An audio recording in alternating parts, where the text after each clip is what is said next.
Sa bawat pagsubok, mas tumitibay ang pusong may determinasyon. Mapagpalang araw sa inyong lahat.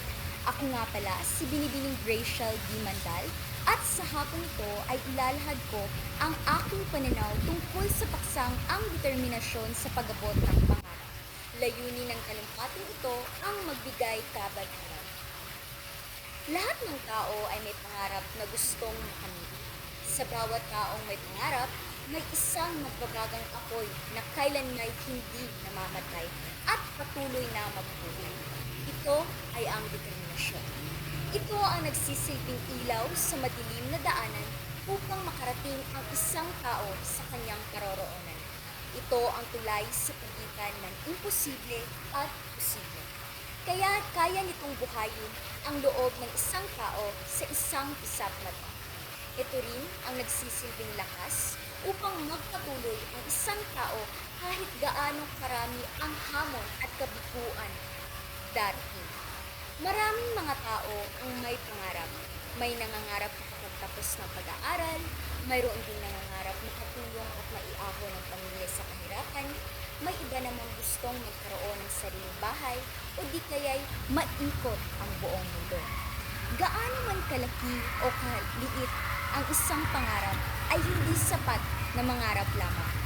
Dahil kung walang determinasyon, ang pangarap ay mananatiling pangarap lamang at ito'y mananatiling hanggang sa likala. Sa paglalakbay tungo sa pangarap, madalas mararanasan ng isang tao pagod, panghina, kawalan ng pag-asa at tiwala sa sarili. May mga pagkakataong panghihinaan tayo ng loob at gugustuhin na lamang sumuko dahil tila'y malayo pa ang nais nating makamit. Ngunit dapat sa pagkakataong ito, mas lalong aapoy ang determinasyon ng isang tao. Determinasyon na mag-uudyok sa ating magpatuloy kahit mahirap, masakit at walang naniniwala sa atin. Ito ang nagsisilbing lakas natin para magpatuloy bumangon sa pagkakadapa. Ito ang nagiging lakas ng mga estudyanteng pagod na patuloy pa rin lumalaban. May mga pagkakataon na sinusubok tayo ng panahon. May pagkakataon na nakaririnig tayo ng mga salitang nagtutulak sa ating sumuko. Ngunit, laging tatandaan, hindi man madali ang daan, tiyak ang tagumpay kung tuloy-tuloy ang lakad. Ang mga taong nagtatagumpay ay hindi perpekto, hindi laging tama, at hindi laging panalo. Dumaan sila sa butas ng karayom para makuha ang tinatamasa nilang pangarap. Ang lamang ng nila, hindi sila tumigil. Tulad nila, kailangan natin harapin ang hirap dahil ang hirap ang bubuo sa tibay. Ang tibay ang bubuo sa determinasyon at ang determinasyon ang nagbubuo sa tagumpay. Sa paglalakbay tungo sa pangarap, mahalagang magtiwala tayo sa ating mga sarili. Dahil kung hindi ikaw, sino? At higit sa lahat, huwag nating kalimutang manalig sa Diyos. Sapagkat ang pangarap na ipinaglalaban natin ay mas makabuluhan kung may pananalig.